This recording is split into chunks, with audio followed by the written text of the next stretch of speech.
मैंने एक ही जो गलती की थी वो कोचिंग ना लेने की गलती की थी। क्योंकि मैंने कोचिंग नहीं लिया था तो मेरे को कंटेंट ढूंढने में बहुत ही ज़्यादा टाइम लग रहा था। यूट्यूब में मैं बहुत सारे जैसे माइनिंग ज्ञान का ही यूट्यूब का चैनल है, उसमें बहुत सारे वीडियो पड़े हुए हैं, उनको देखता था, या फिर और सारे वीडियो हैं उनको देखकर प्रिपरेशन की स्टार्ट किया था। क्या नॉन एनआईटीएन या नॉन आईआईटीएन अच्छा रैंक नहीं ला सकते? अगर ला सकता है तो क्या पाथ है जिसको वो फॉलो कर सकते हैं?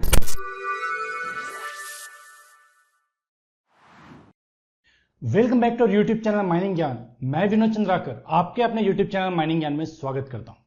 आज 30,000 से ज्यादा स्टूडेंट के साथ माइनिंग ज्ञान इंडिया का बेस्ट ऑनलाइन लर्निंग प्लेटफॉर्म है सारे माइनिंग एग्जामिनेशंस के लिए, जिसके अंदर में GATE mining engineering, mining sardar, overman, DGMS first class, DGMS second class, mine mate, blaster, mining inspector और माइनिंग ऑफिसर जैसे सारे माइनिंग कॉम्पिटिटिव एग्जाम की तैयारी कराई जाती है। इन सारे माइनिंग कॉम्पिटिटिव एग्जाम की तैयारी के लिए स्टूडेंट को हर वो चीज जिसकी जरूरत पड़ती है सब कुछ माइनिंग ज्ञान के अंदर में मिल जाता है, वो भी एकदम अफोर्डेबल प्राइस में।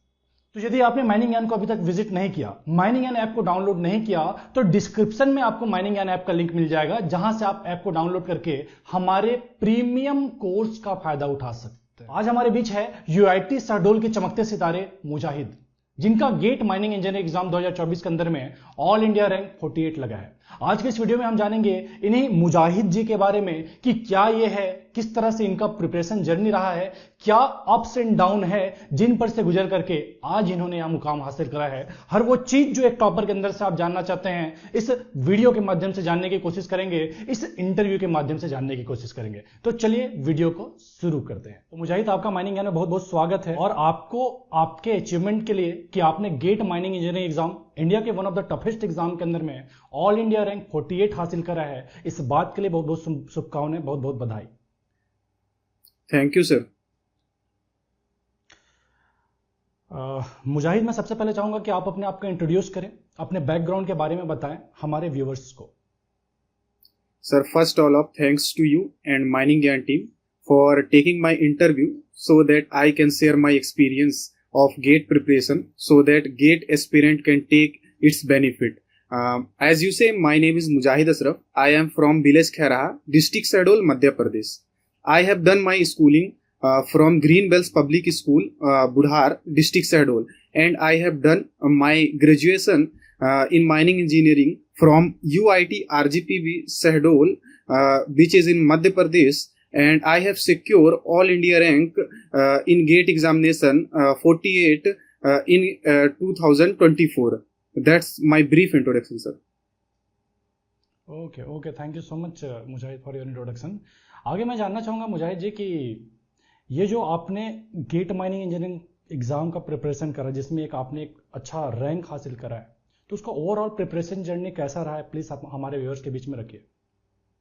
सर, मैंने जो अपना एग्जाम का प्रिपरेशन है वो सेकेंड ईयर से स्टार्ट किया था। सर, उस समय मैं सिर्फ मैथ पे ही फोकस कर रहा था, क्योंकि कॉलेज में इंजीनियरिंग मैथमेटिक्स का सब्जेक्ट लगता है, और फिर उसके पास जो मैंने टेक्निकल सब्जेक्ट का प्रिपरेशन है वो थर्ड ईयर से स्टार्ट किया था। बट मैंने थर्ड ईयर में पूरा नहीं कर पाया था, मैंने फोर्थ ईयर में ही पूरा किया था। उसके लिए मैंने सेल्फ स्टडी को ही चूज किया था। साथ ही साथ फर्स्ट ऑफ ऑल मैंने जो बेसिक्स है टेक्निकल के वो एक गोरई से ही किए थे।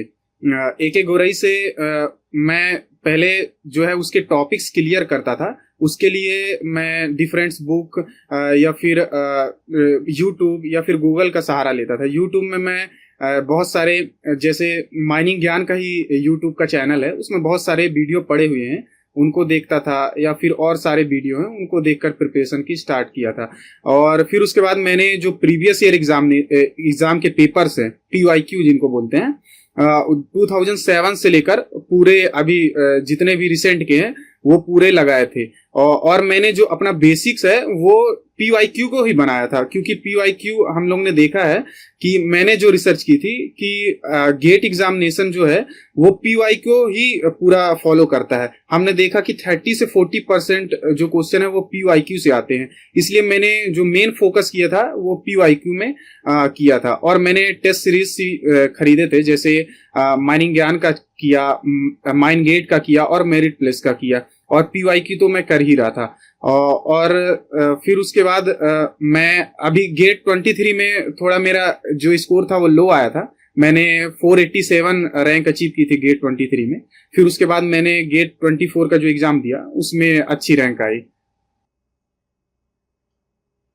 ओके ओके ओके ओके, बहुत अच्छा बात है मुजाहिद।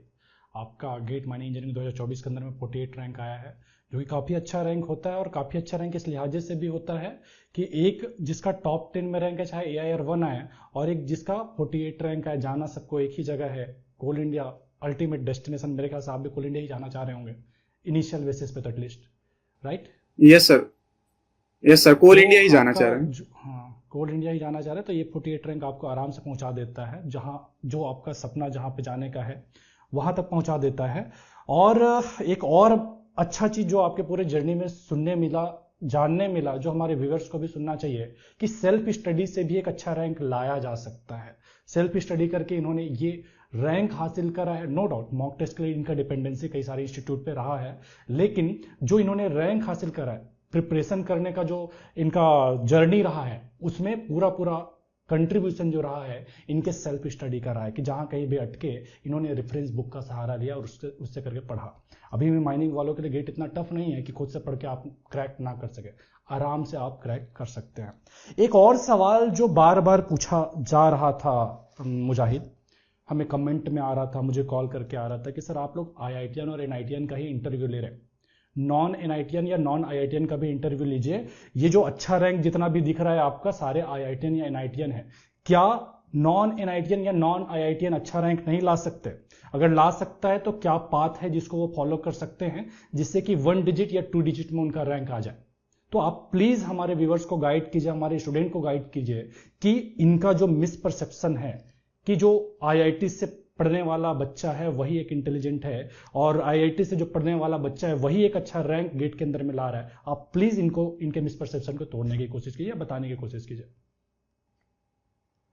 सर ऐसा नहीं है कि नॉन IIT स्टूडेंट एक अच्छा स्कोर नहीं ला सकता है, रैंक नहीं ला सकता। वो अंडर 10 भी आ सकता है, अंडर 100 भी आ सकता है। इसके लिए बस ये है कि आपको श्योर होके पढ़ना पड़ेगा। क्योंकि हम लोग ने देखा है कि नॉन IIT इंस्टीट्यूट जो होती है वहाँ, और जो अच्छी इंस्टीट्यूट नहीं होती वहाँ, जो फैकल्टी मेंबर होते हैं वो उतने IIT लेवल के नहीं होते हैं।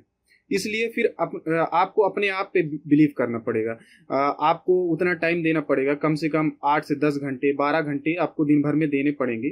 PYQ को बहुत ज़्यादा प्रेफरेंस देनी पड़ेगी। और मेरा मानना है, जो शायद मैंने भी एक गलती की थी, कि आपको एक अच्छी कोचिंग लेनी पड़ेगी।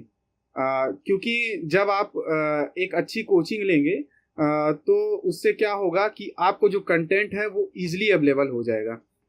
तो उससे आप को ज़्यादा ढूंढने की ज़रूरत नहीं पड़ेगी, उससे आपका टाइम बच जाएगा। और हम लोग ने देखा है कि जो नॉन IITs है वो भी अच्छे रैंक ला रहे हैं। मेरा एक जैसे फ्रेंड है, उसने ऑल इंडिया रैंक 10 लाई हुई है, और वो भी नॉन IIT से ही था। उसका भी सेम फोकस यही था कि PYQ को ही हमको करना है। और जो गेट का सिलेबस है, जो गेट ने सिलेबस दिया हुआ है उसको पूरी तरीके से कंप्लीट करना है। ये नहीं कि हमने सिलेबस पढ़ा ही नहीं है, डायरेक्ट हम लोग ने टेस्ट सीरीज लगाना चालू कर दिया, इससे ही आपकी रैंक कम आएगी। और बहुत सारे लड़के ऐसे होते हैं जो मतलब कि ऐसे लड़के होते हैं जो टेस्ट लगाते ही नहीं है, सिर्फ थ्योरी पढ़ते ही रह जाते हैं, जिससे वो जब पेपर में बैठते हैं तो भले उनसे क्वेश्चन वो बन रहे हैं, जब घर आएंगे तो देखेंगे कि वो क्वेश्चन उससे बन रहा था, बट वो उस समय कर नहीं पाते क्योंकि उन्होंने क्वेश्चन लगाया ही नहीं होता, उन्होंने टेस्ट सीरीज ली ही नहीं होती, PYQs लगाए ही नहीं होते। तो इसी के कारण उनकी रैंक लो आती है। तो मेरा यही है कि जो नॉन IIT स्टूडेंट है वो डीमोटिवेट मत हो। फैकल्टी मेंबर अच्छे नहीं है तो कोई बात नहीं, आप एक अच्छी कोचिंग ज्वाइन कर लीजिए, PYQ लगाइए, टेस्ट सीरीज दीजिए, आपका जो रैंक है वो श्योरली 100 के अंदर ही आएगा अगर आप ये सब करके जाएंगे। ओके ओके, बड़ा अच्छी बात आपने कहा मुजाहिद जी, कि ठीक है, कोई बात नहीं, आपको एक अच्छा कॉलेज नहीं मिला, कोई बात नहीं कि आपका JEE मेंस में अच्छा मार्क्स नहीं था, अच्छा रैंक नहीं था, कि आपको मजबूरी में कोई एक कॉलेज ज्वाइन करके वहाँ से पढ़ाई करना पड़ा। लेकिन आगे क्या होगा ये सफर तय करना या आपका फ्यूचर बनाना आपके खुद के हाथ में है। हाँ, थोड़ा एक्स्ट्रा एफर्ट्स लगाने पड़ सकते हैं क्योंकि रिसोर्स की कमी होती है प्राइवेट कॉलेज में।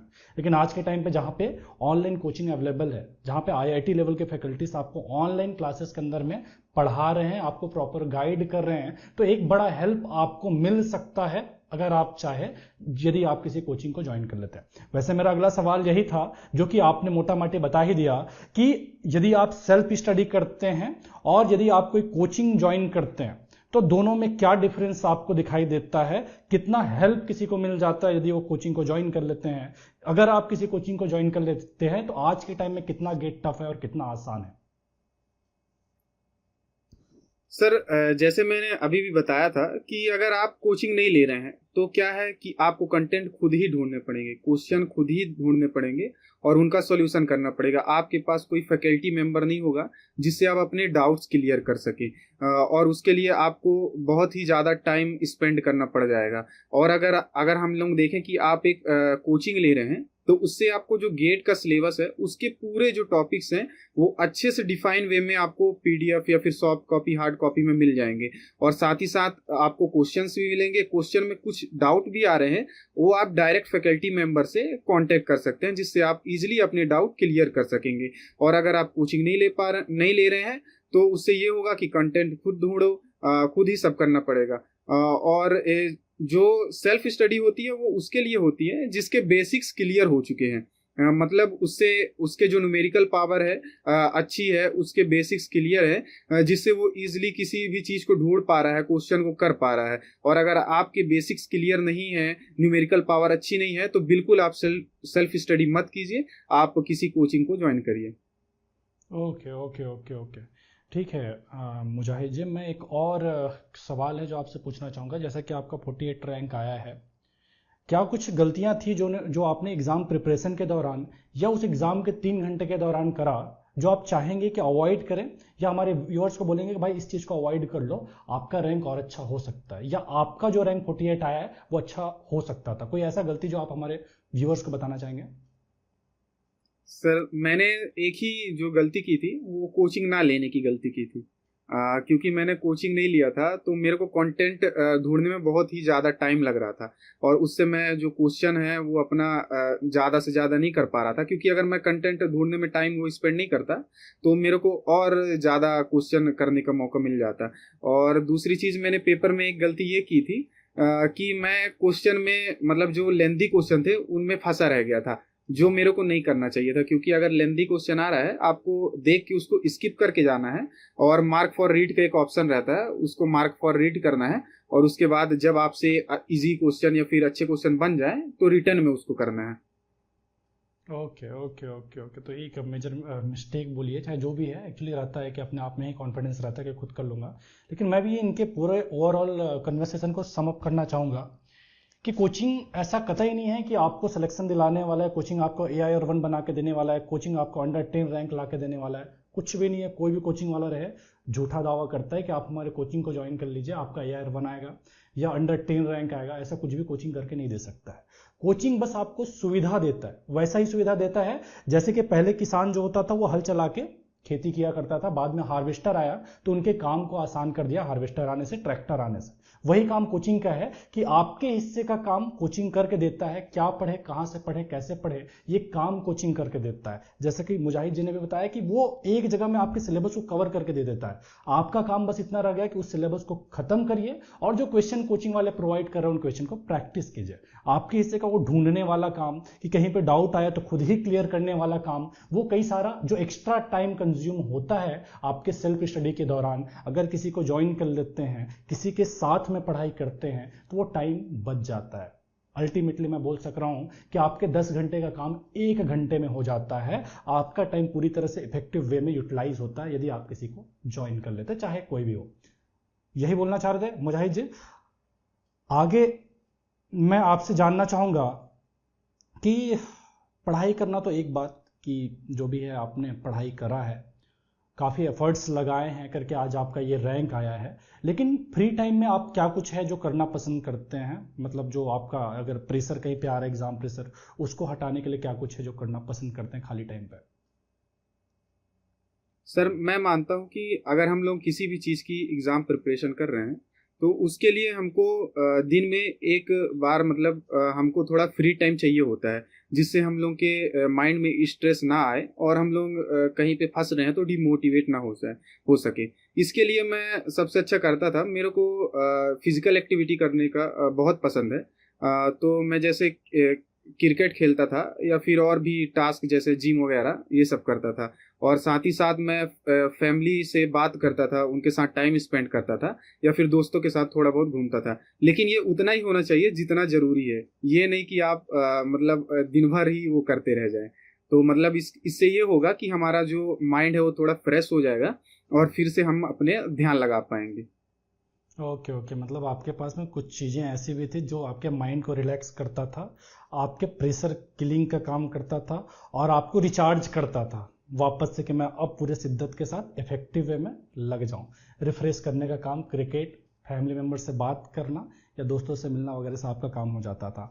आगे मैं पूछना चाहूँगा मुजाहिद जी, हमारे व्यूअर्स के सवाल है, हमारे स्टूडेंट के सवाल है, इनके सवाल को लेना चाहूँगा कि पहला सवाल है, why you choose to prepare for GATE या फिर कोई PSU exam and not any other competitive exam like UPSC, state PSC, bank PO, SSC for getting job. Basically आपने गेट क्यों चूज करा बाकी सारे एग्जाम की जगह?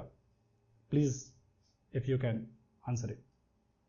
सर क्योंकि हम लोग इंजीनियरिंग कर रहे हैं तो उसका सिलेबस और गेट का सिलेबस जो है सेम है, और हम लोग को पता है कि जैसे पीएसयू कोल इंडिया है वो गेट से ही अपना रिक्रूटमेंट कर रहा है। तो जब हम लोग इंजीनियरिंग में जो चीज़ पढ़ रहे हैं वही चीज़ तो गेट में आ रही है, तो कुछ हम लोग को ज़्यादा बाहर का तो पढ़ना पड़ नहीं रहा है, बस उसी में अपना 100% देना है। तो एक्स्ट्रा हमें हमें काहे पढ़ना, क्योंकि अगर हम लोग सिविल सर्विस का पढ़ेंगे तो पूरा हमें हिस्ट्री, ज्योग्राफी, पॉलिटी वगैरह सब पढ़ना पड़ेगा। इसलिए मैंने चूज किया कि पहले एक बार गेट निकालते हैं, आज जॉब सिक्योर करते हैं। और क्योंकि कोल इंडिया तो एक रेपुटेटेड कंपनी है, वेल्थ का, हेल्थ का, हर चीज की सर्विस तो दे रही है। फिर उसके बाद अगर हमारा ध्यान कहीं और जाता है तो देखेंगे, बट मेरा फर्स्ट प्रेफरेंस है वो कोल इंडिया ही है, क्योंकि बहुत ही अच्छी रेपुटेटेड कंपनी है। ओके ओके, तो मेरे ख्याल से आपको आपका जवाब मिल गया होगा। और ऑब्वियस सी बात है यार, कम पढ़ करके एक महारत्न कंपनी के अंदर में एग्जीक्यूटिव का पोस्ट मिल रहा है, तो क्यों हम जबरदस्ती यूपीएससी, स्टेट पीएससी के जाएंगे? अगर उसके लिए जाना भी है तो पहले हम एक जॉब सिक्योर कर लेंगे जो इजीली मिल रहा है, कि एक ठीक ठाक इनकम का सोर्स बन जाए, समाज में फैमिली वालों को बताने के लिए कुछ हो जाए, उसके बाद में दूसरे किसी के बारे में सोचेंगे। तो मेरे ख्याल से आपको आपके जॉब का सेटिस्फैक्ट्री आंसर मिल गया होगा। अगला सवाल है विजय सिंह कोटरे जी का, जो कि है Satpura engineering and polytechnic college से। इनका सवाल है कि वैसे सवाल तो AIR1 के लिए है, लेकिन आपसे पूछ लेते हैं, how to get AIR1 strategy, कैसे पढ़ें, PYQs, test series, mock test करने से हो जाएगा या मैथ्स एंड एप्टीट्यूड के लिए कैसे पढ़ाई करें, CIL job benefits. CIL job benefits को आप फिलहाल तो छोड़ दीजिए, आप तो CIL में है नहीं, लेकिन बाकी सब को आप प्लीज बताइए कि ये AIR1 के लिए कैसा आपका स्ट्रेटेजी हो सक रहा है कि अगर ये लाना चाह रहे हैं तो। और पीवाईक्यू टेस्ट सीरीज और मॉक टेस्ट जो है उसको करने से ही काम चल जाएगा कि एप्टीट्यूड को भी पूरा फोकस करना पड़ेगा? इनका आंसर कीजिए प्लीज। सर हम अगर PYQ टेस्ट सीरीज और मॉक टेस्ट करते हैं तो इससे, अगर वो भी हम अच्छे से करते हैं, PYQ मतलब 2007 से लेकर अभी रिसेंट तक हम लोगों को अच्छे से आना चाहिए, तो उसमें हम लोग कट ऑफ क्लियर कर जाएंगे, उससे 2-4 नंबर एक्स्ट्रा भी ला सकते हैं। बट अगर हम लोग को AIR1 या फिर अंडर 100 या फिर अंडर 10 लाना है तो उसके लिए हम लोग को एक सिस्टम से चलना पड़ेगा। मतलब पहले पूरा सिलेबस क्लियर करना पड़ेगा, उसका पूरा सिलेबस क्लियर करने के बाद उसके क्वेश्चंस लगाने पड़ेंगे, PYQs लगाने पड़ेंगे, जो भी टेस्ट जैसे मंथली, वीकली या फिर full length, section wise, subject wise, ये सब है, पूरा सिस्टम से चलना पड़ेगा। तभी हम AIR1 अंडर 10 या फिर अंडर 100 ला सकते हैं। और अगर हम लोग मॉक टेस्ट, टेस्ट सीरीज और PYC करेंगे तो कट ऑफ तो क्लियर कर लेंगे श्योर तरीके से पढ़कर। Okay okay okay okay, basically अगर आपको कुछ बड़ा चाहिए, अब AIR1 मतलब आप सबसे बड़ा ही चाह रहे हैं, तो उसके लिए उसी लेवल का शिद्दत आपको चाहिए, उसी लेवल का मेहनत आपको चाहिए कि सिर्फ PYQs करके चले जाए तो हो सकता है आपका कट ऑफ निकल जाए, 2-4 नंबर एक्स्ट्रा आ जाए, लेकिन बड़ा कुछ चाह रहे हैं तो आप पूरा सिलेबस क्लियर होना चाहिए। अच्छी बात है। आगे जो सवाल है मुजाहिद जी, वो है Indian Institute of Engineering Science and Technology Shibpur से पार्थ सारथी जी का, इनका कहना है कि how to quick revise mathematical portion, जो मैथ्स है उसको क्विकली कैसे रिवाइज करें। सर मैथ का जो सब्जेक्ट है वो थोड़ा वास्ट टाइप का है, इसलिए उसके लिए हम लोगों को एक या कहें हम शॉर्ट नोट्स बनाने पड़ते हैं हम लोगों को। उसके लिए हम लोग का जो चैप्टर्स हैं उनके जो टॉपिक्स हैं, टॉपिक्स को हम लोग राइट करेंगे और उसका जो मेन फॉर्मूला है उसको लिखेंगे, और उस टॉपिक के रिलेटेड एक ऐसा क्वेश्चन हम ढूंढेंगे जिससे जब वो क्वेश्चन को हम रिवाइज के दौरान लगाएं तो वो पूरा टॉपिक हम लोग को क्लियर हो जाए। क्योंकि मैथ्स में ऐसे क्वेश्चन होते हैं जो एक क्वेश्चन लगाने से ही जो छोटा टॉपिक होता है उसके पूरे कॉन्सेप्ट क्लियर हो जाते हैं। तो इसके लिए यही है कि एक शॉर्ट नोट्स बनाएं और उसको बार बार रिवाइज करें। ओके ओके, बहुत बहुत अच्छा कहा आपने मुजाहिद जी। एक और सवाल है जो मेरा पर्सनल क्वेश्चन है कि कल को कोई लड़का घूमते फिरते आपसे मिल जाए, चाहे वो यूआईटी शहडोल का हो, चाहे किसी दूसरे कॉलेज का हो, और आपसे पूछे कि माइनिंग ज्ञान कैसा कोचिंग है, क्या इसको ज्वाइन करना चाहिए, तो उसे क्या आप माइनिंग ज्ञान सजेस्ट करेंगे? यदि करेंगे कि हाँ ज्वाइन कर लो, तो क्या कुछ कारण है जिसके कारण आप माइनिंग ज्ञान को सजेस्ट करना चाहेंगे? सर जैसे मैंने पहले ही बताया है कि कोचिंग आप जब लेते हैं तो आपको कंटेंट इजी मिल जाता है, टेस्ट वगैरह हर चीज़ इजीली मिल जाता है, जिससे आपके एग्जाम प्रिपरेशन में बेनिफिट्स मिलता है। और क्योंकि हम लोग देख रहे हैं कि माइनिंग ज्ञान से अभी रिसेंट में 2024 से जैसे हम लोग ने रिसेंट में 2024 में AIR1 लाया हुआ है और AIR3, और बहुत सारे बच्चे ऐसे हैं जो अंडर 100 आए हुए हैं, और बहुत सारे बच्चों ने गेट क्वालिफाई किया हुआ है माइनिंग ज्ञान के इंस्टीट्यूट से ही। और हम लोग देख रहे हैं कि माइनिंग ज्ञान जो है वो पूरा कोर्स, टेस्ट सीरीज और जो मॉक टेस्ट है वीकली मंथली, उसके साथ वीडियो लेक्चर हैं, वो बहुत ही चीप कॉस्ट में प्रोवाइड करा रहा है, जो कि सब कोई नहीं करा पा रहे हैं। तो इसके लिए जो बच्चा अगर अफोर्ड नहीं भी कर पा रहा है तो इतने कम अमाउंट में तो कर ही सकता है अगर एग्जाम का प्रिपरेशन करना चाहता है। तो मैं मानता हूं कि अगर आपको गेट का एग्जाम बहुत ही अच्छे से AIR अच्छा लाना है और चीप कॉस्ट में लाना है तो माइनिंग ज्ञान जरूर चुनिए। Okay okay okay okay, thank you so much Mujahid ji. आपने एक चीज़ जरूर मेंशन करा है कि एक कॉस्ट हमारा बड़ा कम है, अफोर्डेबल प्राइस में अवेलेबल है। लेकिन माइनिंग ज्ञान का हमेशा से कोशिश रहा है कि हम कॉस्ट पे काम ना करें, हम काम करें कंटेंट पे। और हम ये दावा भी करते हैं कि जो वीडियो लेक्चर्स, जो कंटेंट, जो मॉक टेस्ट, जो स्टडी मटेरियल हम प्रोवाइड कर रहे हैं वो कोई दूसरा नहीं प्रोवाइड कर रहा। हर वो चीज जो आपके तैयारी के लिए चाहिए वो बेस्ट पॉसिबल वे में माइनिंग ज्ञान देने की कोशिश कर रहा है। इसलिए नहीं कि आप माइनिंग ज्ञान को सेलेक्ट करें कि ये सस्ता है, इसलिए माइनिंग ज्ञान को सेलेक्ट करने चाहिए, क्योंकि यार अभी के टाइम पे ना कॉस्ट से ज्यादा इंपॉर्टेंट आपका टाइम है, कि ये एक साल है वो आपके फ्यूचर को डिसाइड करने वाला है। ये एक साल को आप कहाँ लगाते हैं, कैसे पढ़ते हैं, किस पर भरोसा करके चलते हैं, वो भरोसा आपकी पूरी जिंदगी को डिसाइड करने वाला है। अगर एग्जाम अच्छा गया तो ठीक, अगर किसी कारण से एग्जाम आपका बिगड़ गया तो ये जो एक साल है वो दोबारा नहीं आने वाला। जैसा कि कोल इंडिया ने 2025 के लिए इंडिकेशन तो दे दिया है, जरूरी नहीं कि वो 26 में भी लेगा, 27 में भी लेगा। तो ऐसे में अगर किसी दूसरे जगह जहां पे आपके टाइम को पूरी तरह से वैल्यू नहीं करा जा रहा, आपके टाइम को बेस्ट पॉसिबल वे में सही डायरेक्शन में नहीं लगाया जा रहा, वैसी जगह में आप खपा देते हैं, तो फीस एक्चुअली सेकेंडरी चीज होता है। जरूरी है कि जहां पे आप टाइम लगा रहे हैं, इंस्टीट्यूट में लोगों का भरोसा कितना है। भरोसा तो आप जान ही सकते हैं कि आज 30,000 से ज्यादा बच्चे माइनिंग ज्ञान के अंदर कोर्स ज्वाइन कर चुके हैं, डिफरेंट कोर्स में। अकेले गेट 2025 के लिए आज 1,000 से ज्यादा बच्चों ने ज्वाइन करा है। और जैसा कि मुजाहिद जी ने बताया कि लास्ट ईयर हमने कई सारे रैंकर्स दिए हैं जिसमें AIR1 भी माइनिंग ज्ञान से है। इसी तरह से टोटल 6 ऐसे थे जिनका अंडर 10, 12 थे जिनका अंडर 20, और 60 से ज्यादा बच्चे जिनका अंडर 100 रैंक माइनिंग ज्ञान से आया है। तो कहीं ना कहीं रिजल्ट हम दे रहे हैं, फीस सबसे कम है, लोगों का भरोसा हम पे काफी बना हुआ है। इतना काफी होता है किसी भी इंस्टीट्यूट पे भरोसा करने के लिए। अगर कुछ गड़बड़ होता भी है कि लगता है कि हाँ सर फलाना कोचिंग ये कुछ करवा रहा है, ये आप भी करवाइए तो अच्छा है, मैं आराम से उस चीज को कोर्स के अंदर इंप्लीमेंट करवा दूंगा अगर वो काम का चीज है। तो Mujahid ji thank you so much mining Gyan को सजेस्ट करने के लिए, रिकमेंड करने के लिए। आगे मैं आप अगर किसी अपने वेल विशर को कोई कोई मैसेज देना चाहते हैं, कुछ वोट ऑफ थैंक्स देना चाहते हैं जिनका आपके प्रिपरेशन जर्नी में बहुत बड़ा कंट्रीब्यूशन रहा है, तो आप प्लीज उनके बारे में 2 शब्द कह सकते हैं। सर मैं सबसे पहले थैंक्स करना चाहूँगा अल्लाह अलमाइटी को, फिर उसके बाद मैं अपने फैमिली को थैंक्स करना चाहूँगा और अपने फ्रेंड्स को जिन्होंने मुझे इतना सपोर्ट किया, मुझे कंटेंट प्रोवाइड करने में मेरी हेल्प की या फिर मुझे क्वेश्चंस प्रोवाइड करने में मेरी हेल्प की।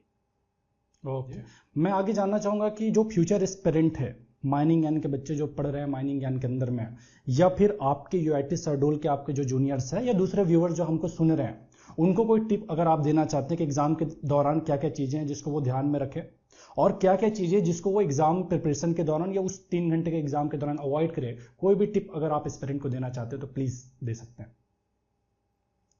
सर मैं स्टूडेंट्स को जो गेट एस्पिरेंट है उनको ये टिप्स देना चाहता हूँ कि जैसा मैंने एनालाइज किया है कि गेट जो है वो एक पैटर्न फॉलो करता है, मतलब प्रीवियस ईयर का पैटर्न फॉलो करता है। मैंने एनालाइज किया हर पेपर में करीबन 30 से 40% क्वेश्चन ऐसे होते हैं जो प्रीवियस ईयर्स के होते हैं, जिससे आप करीबन 30 से 35 नंबर इजीली स्कोर कर सकते हैं।